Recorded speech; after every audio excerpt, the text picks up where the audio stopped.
Greetings, grave robbers, and welcome back to the movie Mausoleum. I am your TV necromancer, TV's Noah Houlihan. And it's RAZZIE Month. Yeah, kind of. So here's what's going down, gang.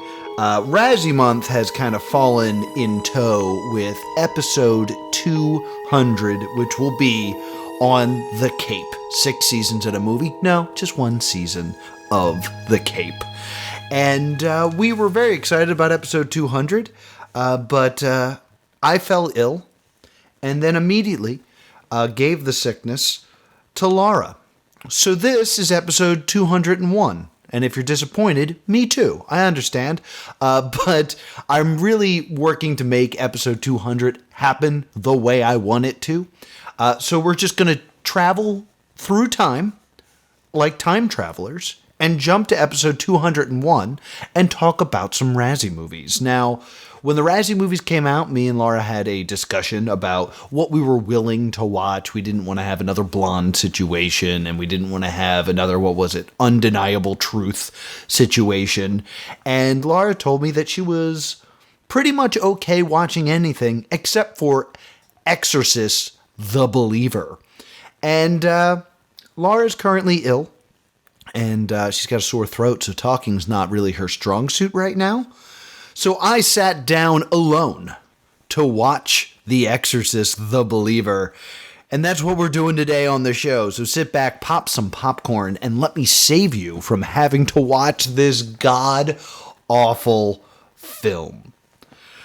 So this is streaming exclusively on Peacock, which means I had to sit through 160 seconds of ads in order to get to this film, and they were the best 160 seconds of this movie. We start the film on an island or a tropical setting, and we see a pregnant woman. And she's just kind of going about her day with her husband. And it gets to a point where she's going through this day, just kind of talking to people. They go to church and stuff like that, that I check to make sure I put on the correct film. Because this did not seem like an Exorcist movie. So they continue to go through their day, and then suddenly there is an earthquake. And the building they are in, which is like an apartment complex, crumbles and squashes this pregnant woman. And then the man that I will then know to be the lead of the film, Victor, grabs his wife's hand and, says stay with me, stay with me. And they cut to him talking to a doctor. And the doctor says that there's nothing that they can do. They can only save one of them. He's going to have to make a choice. And this line, "you're going to have to choose," is so echoey that I could barely hear it. Anything we do to keep her alive would endanger your child, your baby. It's a difficult choice. At this point, I attempt to put on subtitles so I can hear, at least read the film. It is so, the idea that this man is making this impossible choice between his unborn child and his wife, and you can't properly mic the man asking him the question, really sets the tone of failure that this movie then puts on. We then cut to the future, and Victor is now living with his, let's say, junior high daughter named Angie. And they have, a cute little relationship. She's being troublesome and, doesn't want to go to school, so she goes and hides in her room, and her dad, sneaks up on her, and they giggle and they laugh. They're living a happy life. But there's this little bit of an argument that they're having because Angie wants to go to her friend Catherine's to study after school. And you can tell that Victor, like, really kind of depends on his daughter. Like, his daughter's, like, kind of his best friend. That's all he really has of his wife. So he's reluctant to let her go. Of course, Angie has never met her mother and is kind of, like, trying to go through her mother's things to kind of, like, learn about her mother. And Victor doesn't like this because that's all he has left of his wife. All makes sense. Victor decides that he's going to let Angie study with Catherine. She's very happy, jumps out of the car, and goes to school. The next sequence of scenes, the sound mixing is so bad, I thought my TV was broken. So we have this... it should be noted, though, Angie needs to be home by dinner. That's going to come up later, so I just wanted to bring that up. The class that Angie is in is just reading or just watching a movie. Like, its teacher has a hangover day, and they're just watching a movie, and the film that they're watching is someone reciting The Raven. And Angie and Catherine, the girl that she's going to go study with, studying quotes, they are whispering to each other. And the teacher's like, hey, keep it down. But they're whispering to each other to the point that you cannot hear them. You radiant maiden whom the angels name Lenore, nameless here forevermore.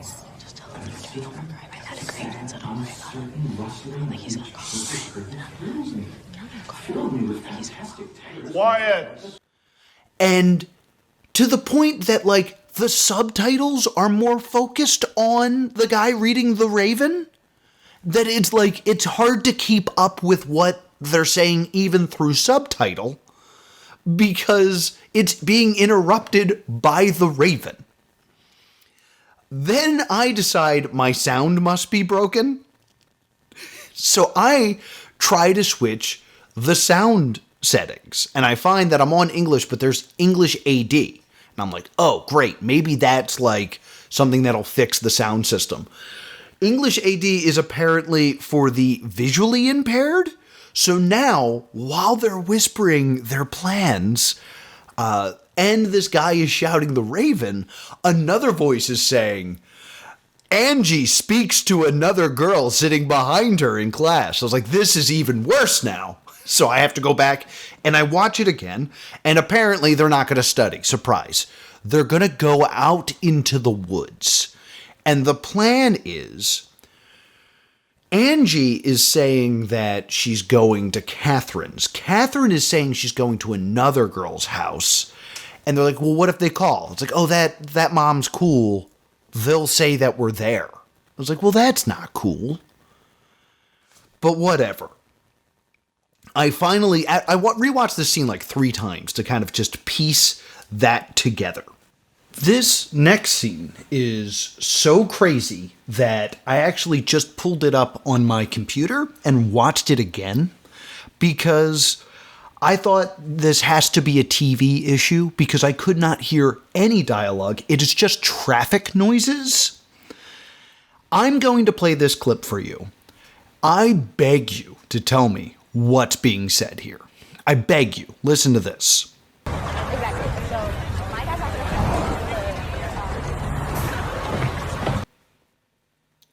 Did you catch it? Did you? You can go back and rewind and listen again if you want. What is being said here, according to the subtitles, is, and so my dad's not gonna call 'cause he's going to the Exactly. So my dad's actually Listen again and see if you can make out any of that. That's how poorly mixed this film is. It's so frustrating. And even more insane, while Ange and Catherine are kind of on this adventure. We see what Victor, her father, is up to. He's at like a boxing gym, and stuff happens, but it's so quick that you assume it's not important. And he's also a photographer. So he's trying to take picture of this family that's fighting. And this like kid doesn't want his picture taken, and he's just trying his best to like hold it together. We cut back, and the kids are doing spooky stuff in the woods. They find this like kind of like underground tunnel. Like maybe there was a house here, but now all that's left is like a basement. Like, it's unclear what this structure, which is like mostly outside, really is. But you see that Ange has a picture of her mother, a necklace that we assume is her mother's, and they like light a candle, and they're trying to contact the spirit world. While this is happening, we see Victor going through the pictures, which are all terrible, but then like the lights flicker, and then the pictures that he's looking at get kind of like corrupted. Like they get like, I don't know, maybe like The Ring, where it's just like weirdly wavy and it just doesn't work right. And he's like, heavy sigh. Well, time to go home. So this is where things really break down in terms of logic. The dad comes home late and says, Ange, are you here? Are you already asleep? Ange does not respond, so he calls her phone and she doesn't pick up. Let's review. He told Ange to be home for dinner. Victor does not arrive home until a time that would make sense for Ange to be home and asleep. So we can assume that Ange was supposed to be home, let's be generous, at 6 o'clock. And her bedtime, again being generous, she's like a junior high school student, is 9, let's say. No matter how generous we are, Victor's 3 hours late to getting home and does not call his daughter until he's home. There's no like, I'm on my way call. There's no, you better be home by now. And you could argue, well, maybe he called the cell phone when he left and we just didn't see it. Well, then why didn't he call the house line if he was assuming that his daughter was home? None of this makes sense at all. So Victor decides he's going to call Catherine's house. But he doesn't know the number, so he's like snooping in her room and has to find it in like an old yearbook, which is like maybe a thing you should have asked for first. I mean, like, I'm not trying to tell you how to be a parent, but I think it's odd that you don't have this number. So she calls and the mom's like, oh no, Catherine told me that she was going to this other girl's house.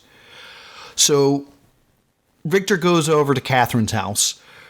They call this mom of this other girl, and she's like, oh yeah, they said something like to say that they're here if you ever called. Like, what is that? And this is a character we never see. That's a wrap on this person. Is she's just on the phone says like, yeah, I was supposed to lie for them because they're doing something that probably want to hide from you. So it's probably not a good thing, but you know, whatever. So they, they find out, they call the police and they find out that they went into the woods. Like they have security footage of the school.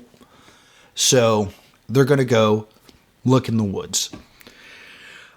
They find like a backpack that Catherine had, and Victor happens upon the tunnel that we, as the audience, know that the kids were in. He finds he finds the necklace, but when he reaches for it, there's also like a snake, which is like, oh, spooky. And then he finds, for some reason now this like tunnel's full of water. For some reason, he reaches into this murky water that's full of snakes and discovers his daughter's shoes. So, something bad is clearly happened to these kids. So they go to the police station to discuss this because now, like, we have evidence that they were missing. And the parents are like, what are you guys doing? We found all these clues. Find our daughters. And there's talk of there being, like, homeless that live out in the woods. And Victor kind of takes a moment and looks at Catherine's parents and says, you mentioned your daughter is a free spirit. Is there anything she's involved with that you're not telling us? And they immediately snap and like, we don't know you. What is your daughter into? And then they start to fight. And the police are like, you can't fight in the police station. We need to work together. We're all on the same team, so let's get it together. We'll figure this out. So we have this kind of like the kids are missing montage where they show them interviewing, they show the police interviewing some homeless people. They show that they're missing in class, like they show the classroom that they were in before listening to someone read The Raven. And someone is reading the Jabberwocky. The verbal sword went snicker snack. Remember the store that? Because I'm going to bring that up later. They interview the parents of Catherine on TV. Like, Victor's home, and Catherine's parents are being interviewed like, if you can hear this, please come home, Catherine. And at this point, I'm looking at all this and wondering, is this movie going to say something? Now, maybe this is because I just watched Talk to Me, which is a good possession movie. That Talk to Me is very clearly about feeling isolated and needing to have a social connection, and also very obviously about drugs. A good horror movie should be about a thing. I'm trying to pick out if this movie is actually about something. And the fact that Catherine's white parents are on TV and Victor is not approached to be on the news, I was like, maybe they're going to make a statement here. This is me giving far too much credit to this film. After searching for his daughter, Victor comes home and finds that his front door is open. He looks into Angie's room and there are two women smudging it. Like they're like burning sage and stuff. And then this white guy with glasses is like, oh, Victor, you're home. We're doing a ceremony to find your daughter. And it's so casual that I was like, wait, who is this guy? This is his friend from the boxing club that we saw for a moment. And I was like, oh, I guess they're best friends? That this guy thinks he can just show up into his house unannounced and bring strangers to burn sage? Victor doesn't want anything to do with it, kicks everybody out. He's desperately trying to look for clues. There's like some imagery with like a cootie catcher, like one of those fortune tellers. And he's kind of looking at that and he opens one and it says mother. He's like, oh, maybe this is something that'll never come up again. I should also mention there's a lot of shots with mirrors in them that don't do anything. Like, they don't reflect anything, but like there seems to be purposeful mirrors throughout. There seems to be the idea of stuff constantly with no follow through. So what happens next is we randomly cut to a dead horse on a farm. And this boy and his father is like, I don't know, the horse got sick. Well, they're like, go get something from the farm or from the barn. And the young man runs to the barn. He hears a noise. It's like, ooh, something scurry's going to happen. And he opens like a gate and he finds Ange and Catherine.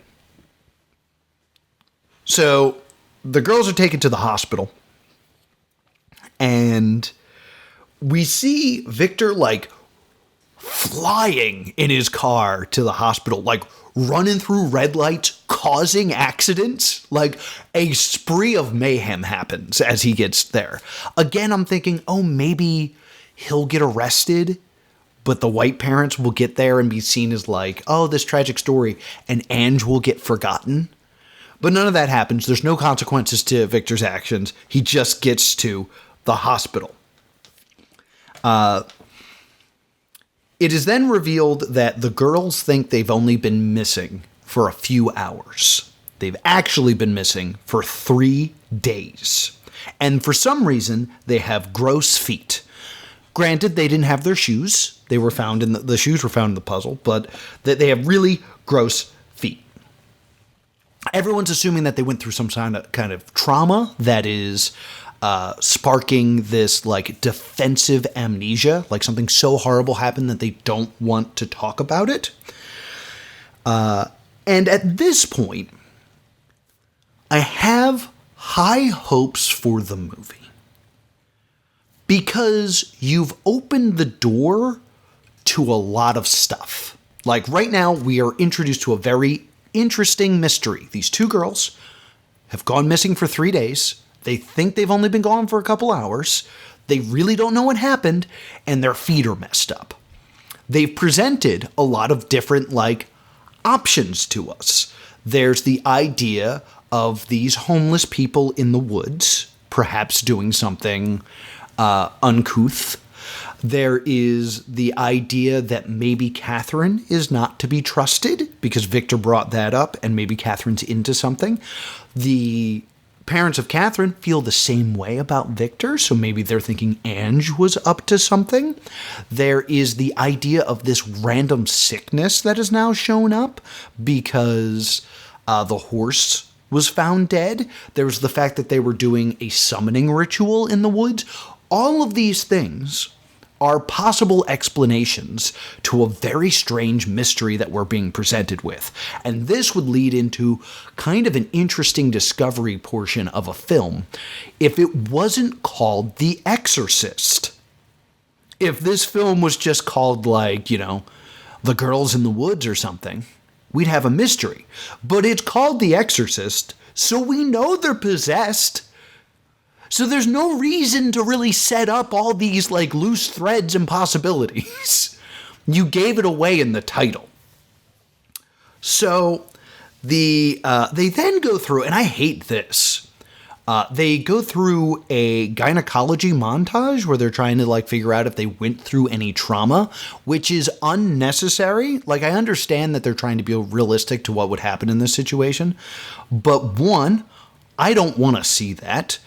2, it doesn't really add anything to the horror. 3, you could have added a whole nother layer of storytelling to this if they refused to do this and they just didn't believe the girls. And they wrote the girls off as the girls were in the woods, they didn't want to get caught, they're making up a story.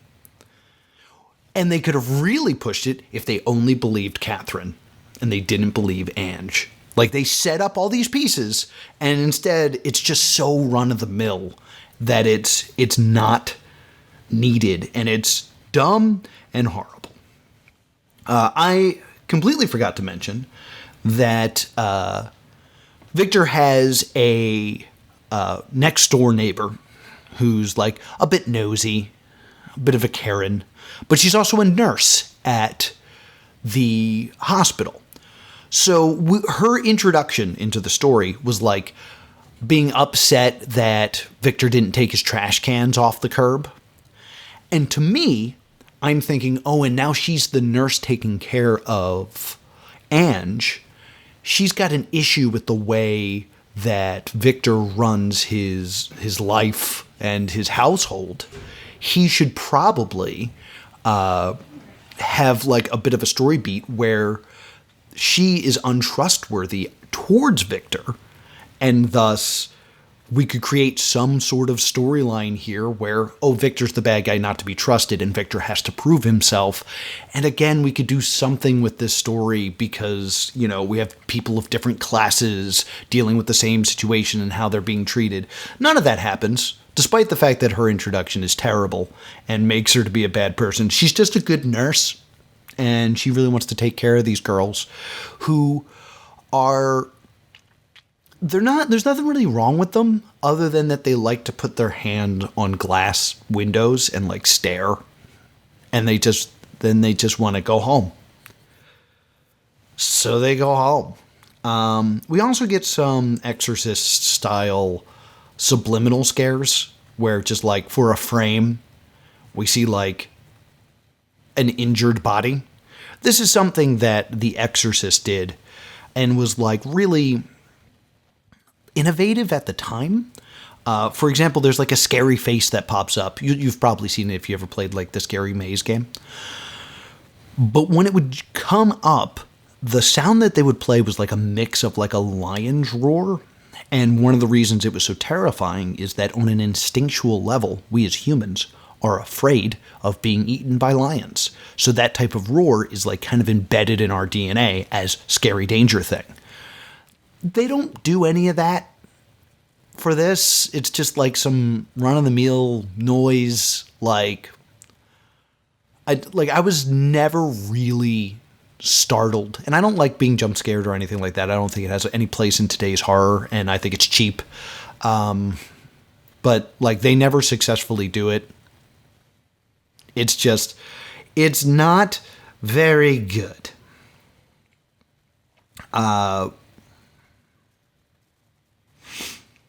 We then have this stupid moment where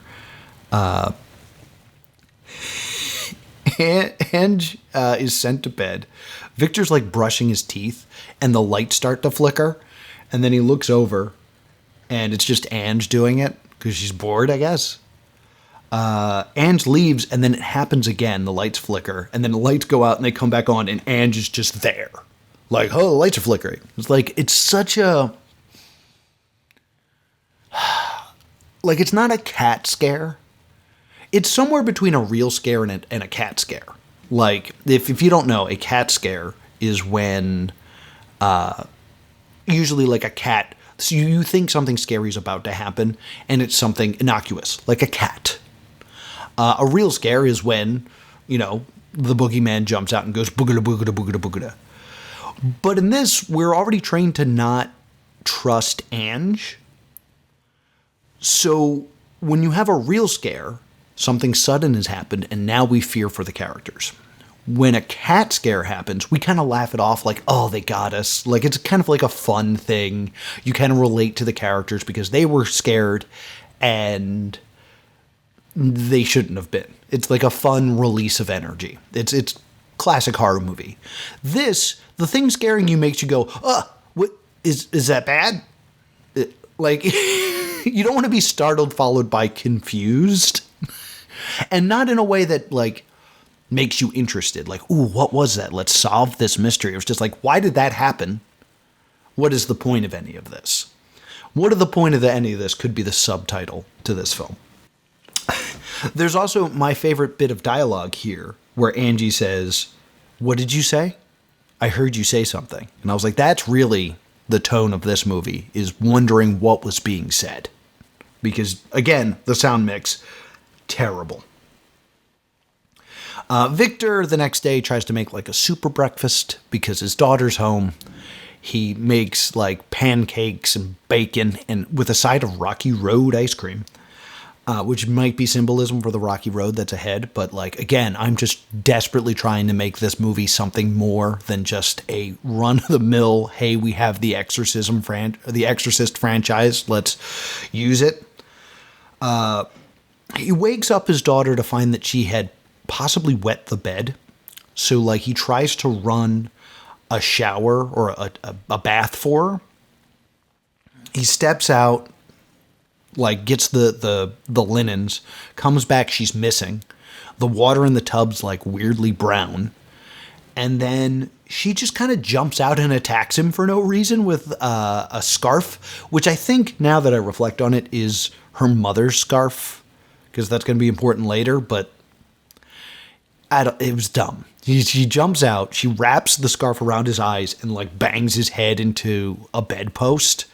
And then we cut and she's being like dragged screaming into the hospital.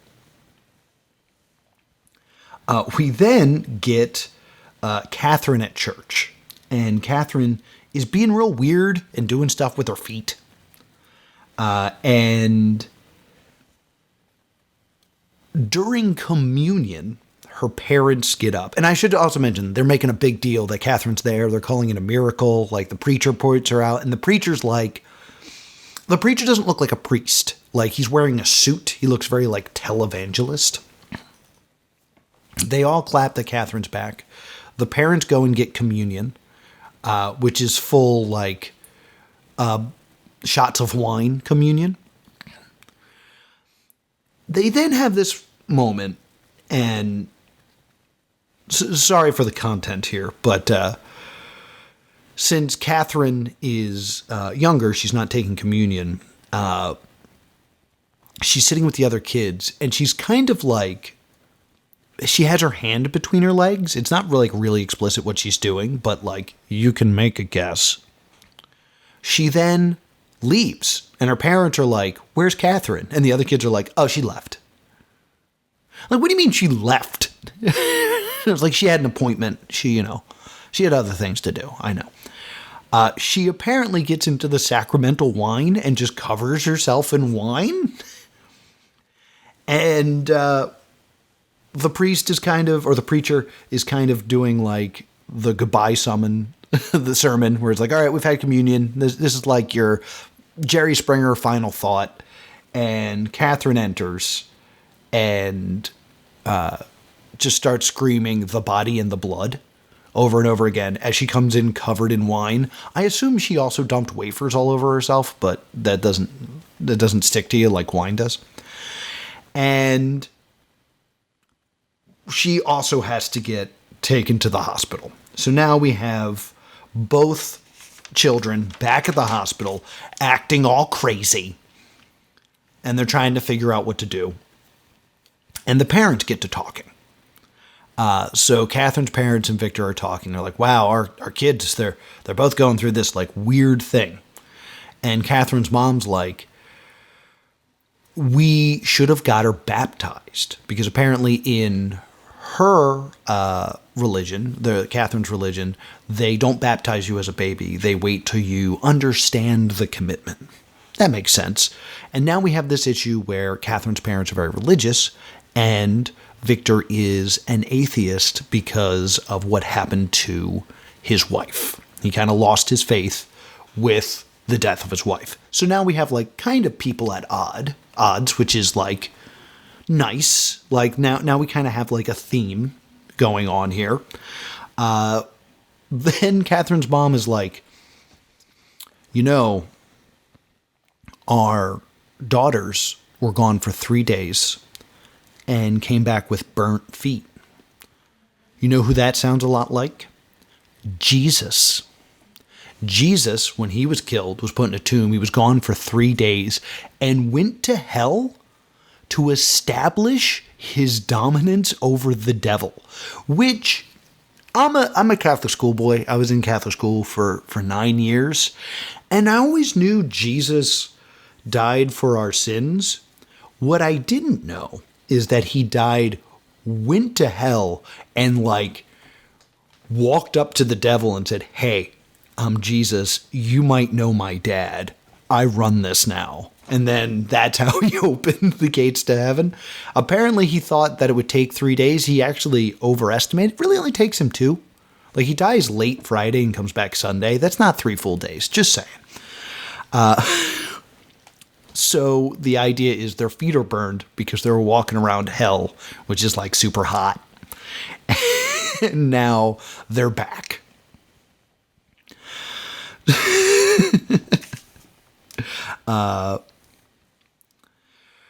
So the first idea of something demonic is being brought up now. The nurse takes Ange's temperature, and the temperature's error because I guess she's so hot. And Ange calls the nurse Sister Mary Xavier, says something about killing a baby, and then kind of like pees blood. Now, this is meant to invoke the fact that the nurse character was planning to be a nun. But right before this is something she eventually tells Victor, right before she took her vows, she broke her vows, ended up getting pregnant, and ended up aborting the baby. So, a few things here. It looked like they were trying to tell a nice little story about young girls going through puberty. The imagery with the hand between her legs and the imagery of blood coming out really invokes those things, and the parents not really understanding how to handle it. None of that will come up again. Again, I'm trying desperately to make this movie be about something, but it's not. It should also be said that Victor thinks this whole thing about them being possessed or dealing with the going to hell and dealing with the devil is ridiculous. There's no way that that's true.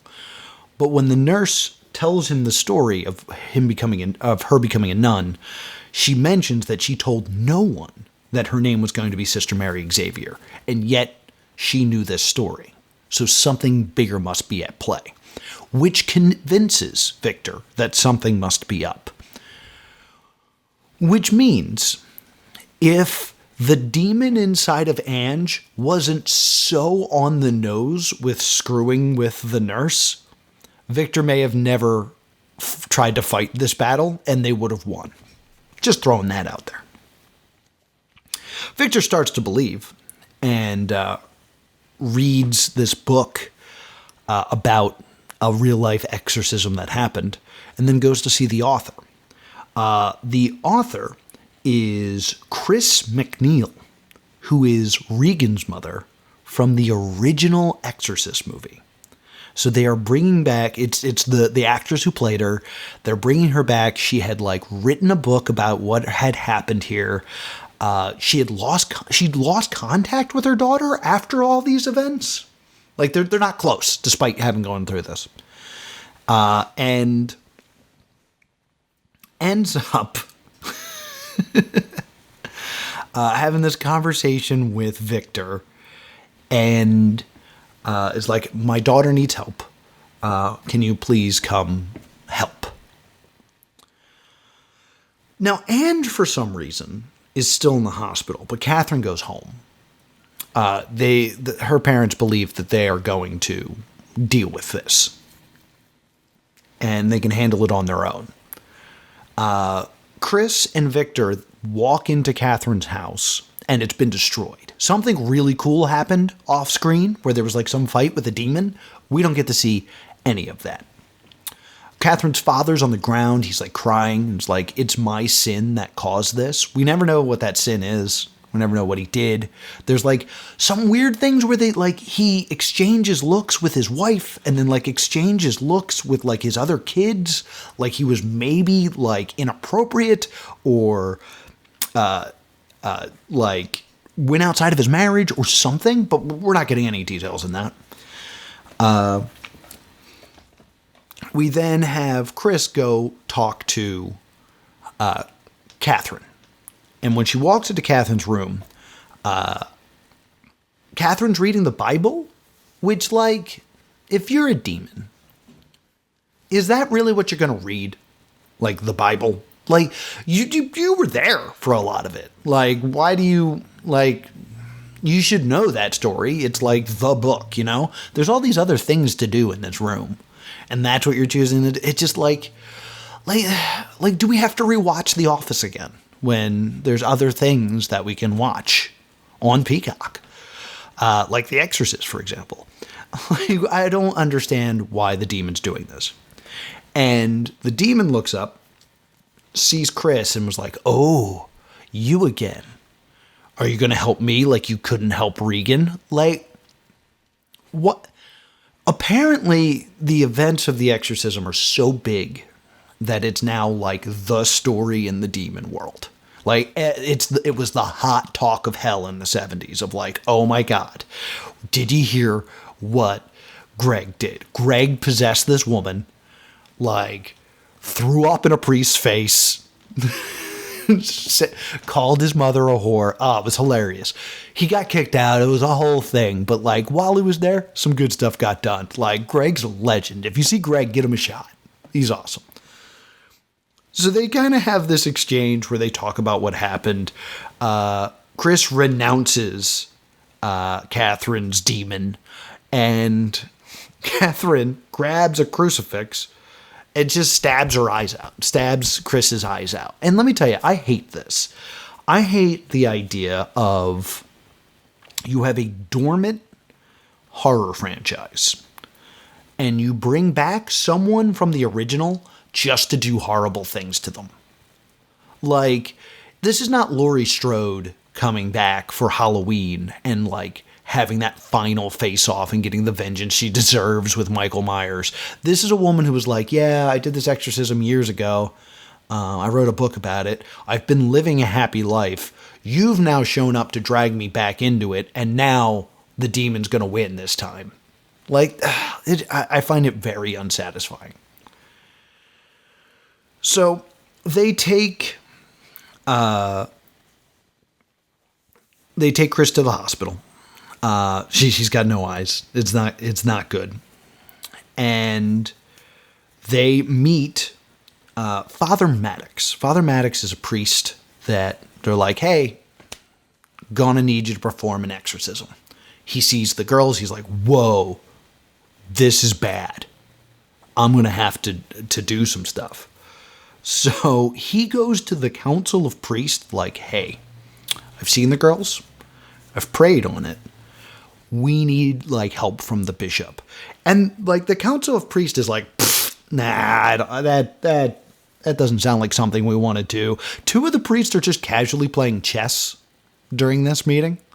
Like Father Maddox is like, the souls of these girls are currently at war between God and the devil. And the priest is like, oh, that sounds rough. Pawn to G4. Like, what are we doing? Why is this?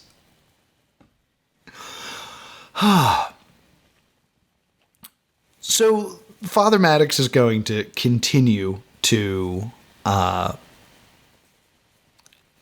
to the church. Victor calls his boxing friend and was like, yo, remember those girls that were like lighting stuff on fire in my daughter's room? I need them again. They have a conversation that's very hard to hear because it's this movie. But there is like something about like you can't take something without giving something, which is going to be a theme.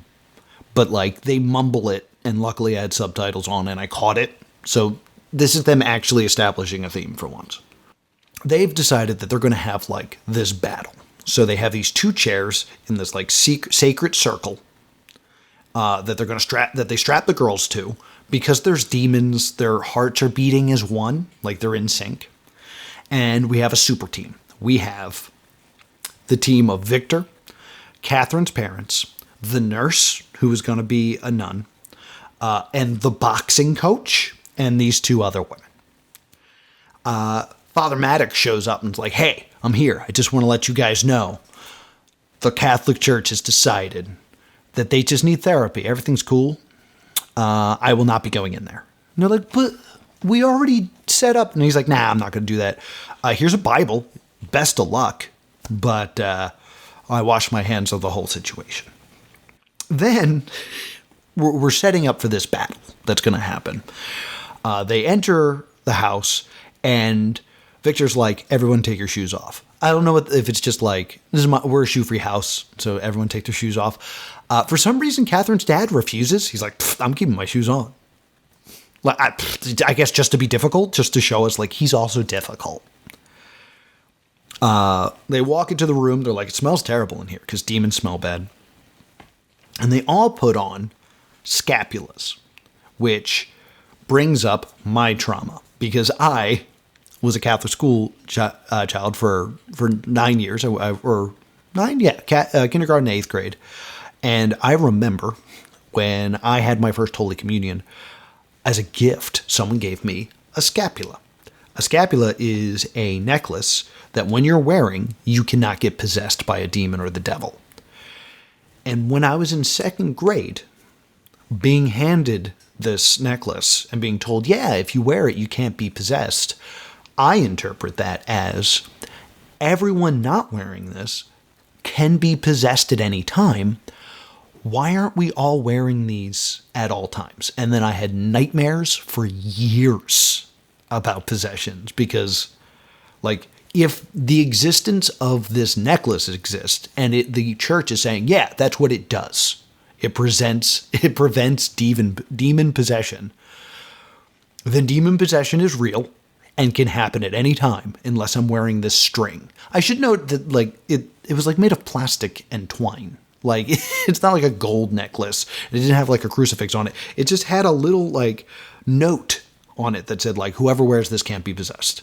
Like, apparently you could probably just make it. Like, no, it's basically the equivalent of saying like, no, I'm on home base. It sounds dumb me saying it now, but it really bothered me as a child. So they surround the children, most of them not wearing shoes. Catherine's dad, pain in the ass. And the first line that the nurse reads is something along the lines of, "May the Holy Cross be my light. May the dragon never be my guide. Vade retro satana." May the dragon never be my guide. And apparently, the devil is referred to as a dragon at times in the Bible. Which, to me, feels very weird. And this is, again, me desperately trying to make this movie have a stance of some kind. I don't think it does. But the words that they choose to open this kind of like ceremony, this exorcism, are very similar to the Jabberwocky that is read in the classroom in the beginning. And the idea of tying the Bible with this mythological beast, I think is it from Alice in Wonderland? I think it's from like something like that. And like basically tying the act of the exorcism to a fairy tale, you would think is saying like, this is all ridiculous and not something you should take seriously. But it is very much the climax of this movie. So what are we doing? Like, what is this movie trying to say? So everyone's like praying. The kids are spouting trash and profanities and also like spitting up stuff, and it's bleeding, and there's like upside down crosses appearing on their forehead. And then they cut to Victor, who is like unbothered by it. Like he's just kind of standing there like, I don't know about this. And then he kind of like gets into a crouching position and looks into his daughter's eyes. Her eyes are now like yellow, just blood and snot and sick just leaking out of her mouth. And she goes, You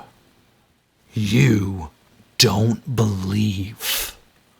Victor, at this point, how are you still skeptical of what's happening? Like, he's still at this feeling of like, we're doing this, but like, I also think logically there's probably something else going on because I still don't believe in God. It's like, well, you probably should notice some stuff. Like, even if you don't think it's demons, like there was the whole stabbing. Like, you should at least be concerned. And then, as if they like lost a page of the script, we just cut to outside. It's like, what are we still? We're just outside now. Oh, all right. So there's like a moment of like Victor pouring something down a sewer, And then, like, he looks and sees Maddox in his car. He's like, hey, the fight's in there if you want to come. And he's like, nah, I'm good. I'm going to just pray out here. They come back in. I see it in my notes, and I can't believe the words I'm about to say. They dump holy water on the girls, and it like burns them. And then they kind of look up, and they cough out like this orange vapor. They actually call it vapor. And they're like, what is that? And it's like, oh, that's the vapor that's being released. And then one of the women that were doing like the smudging earlier throws something into a fireplace, and then green smoke comes out. And it's a smoke fight. The orange vapor and the green smoke kind of have a battle. And the orange smoke loses, and the green smoke wins. And the coach goes, the boxing coach who's still there goes, is it over? Did we win?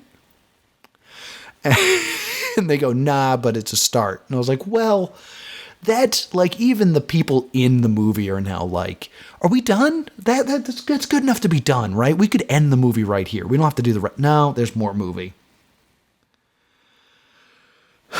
So, I don't know what, like, good thing happens with this smoke fight. Because they won that level, the next level's, of course, a bit harder. And they're, like, fighting with, like, words, and the kids are fighting back. And there's this weird moment where they get burned by the crucifix that they're holding. And Victor decides to say the Lord's Prayer. So now he's starting to believe. And Anne starts talking about the day that his wife died. And they like are showing flashbacks to that moment where Victor had to choose whether his wife lived or his daughter lived. And we find out that he actually chose his wife, but they failed to save her and ended up saving the baby. Which, that's a solid solid twist right there. And Anne just like, why didn't you pick me? You never wanted me, all this stuff. And then the demons say, you have to choose. Catherine or Ange, who do you choose? And Victor and Catherine's mother are kind of looking at one another like, So now we're kind of playing this like, ooh, is someone going to be selfish? Like, we're kind of having like an interesting bit here. And they both go, we're not going to choose. And it would have been nice to have had some sort of like foreshadowing of like, they're going to try to lie to you. Don't believe anything they say. You know, like in Slay the Princess, which you can watch on the +2 Comedy Gaming channel right now. Some warning that like they're going to try to manipulate you.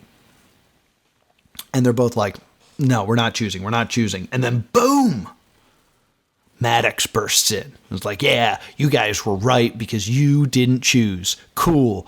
I'm here now. And he starts doing some prayers, but he touches the girls, which you're not supposed to do. So it seems like they're winning. Like they refused to choose. They have the priest there now. Everything's great. And then they just kind of like twist Maddox's head off using power, and he dies. And they're all like, whoa, we thought we were doing well, but now Maddox is dead. It's so great that he was here. He did nothing. We were doing great without him. And then he showed up, and then he died.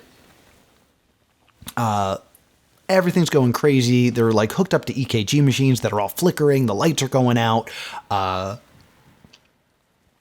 They're breaking out of the chairs. They're both yelling like, choose me, choose me, choose me.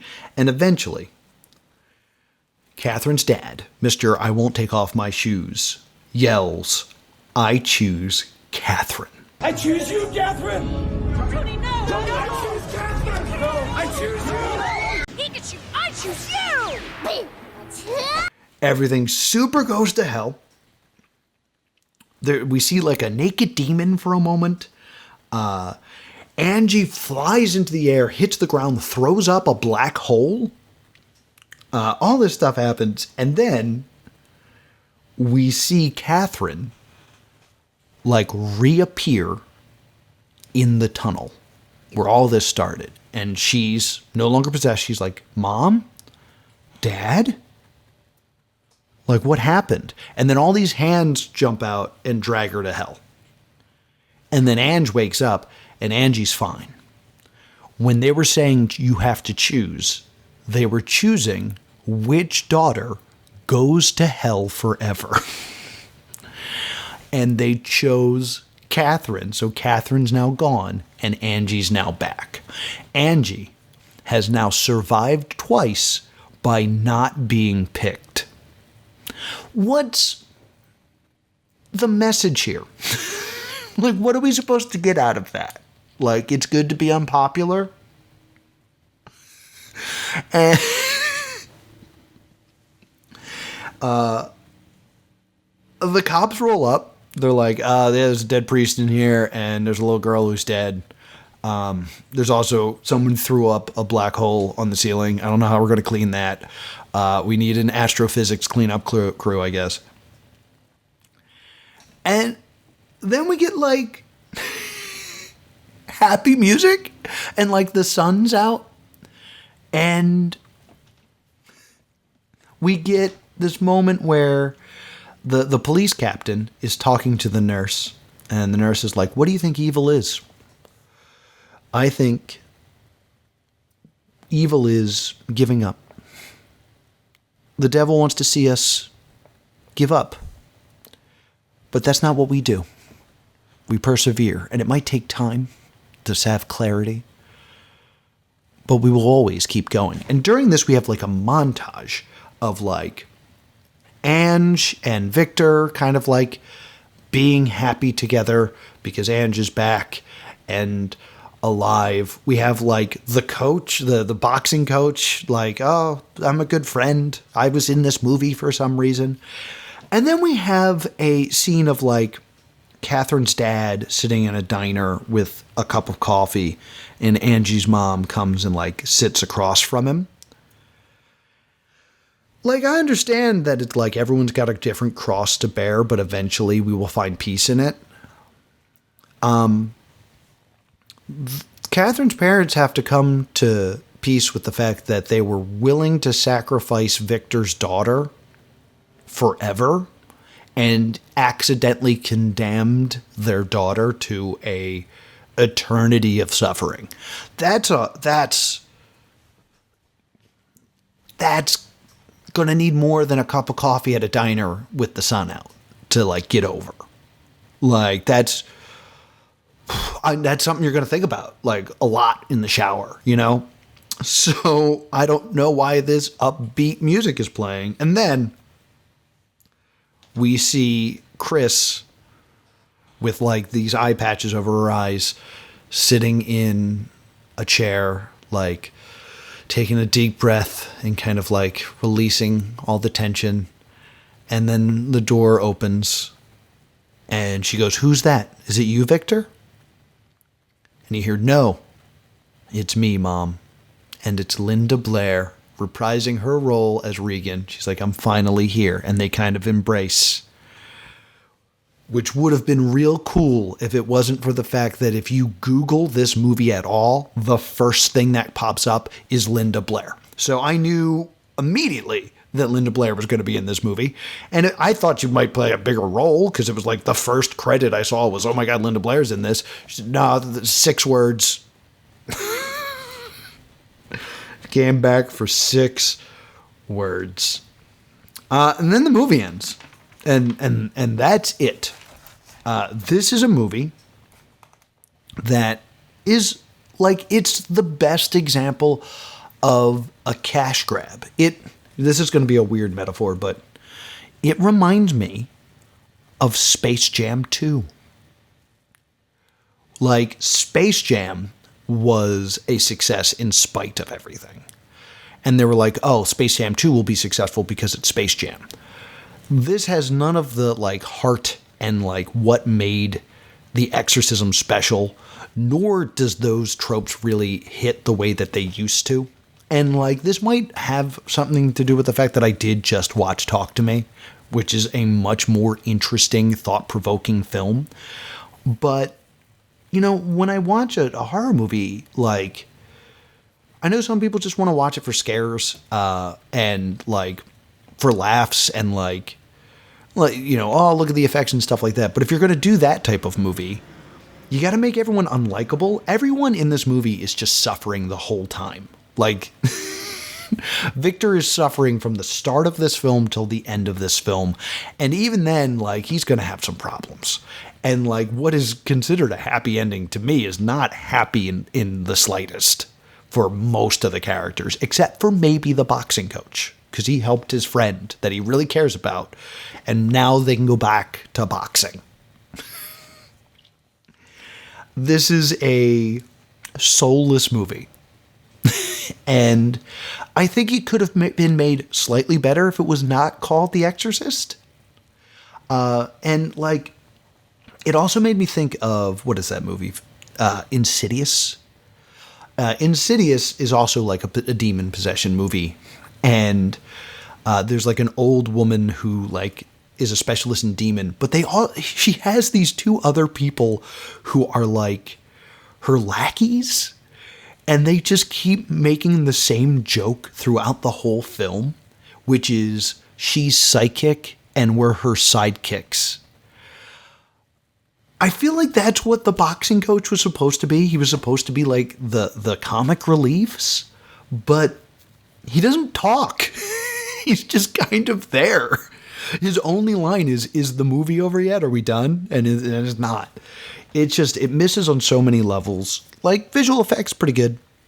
Music, good, because it's the exorcism theme.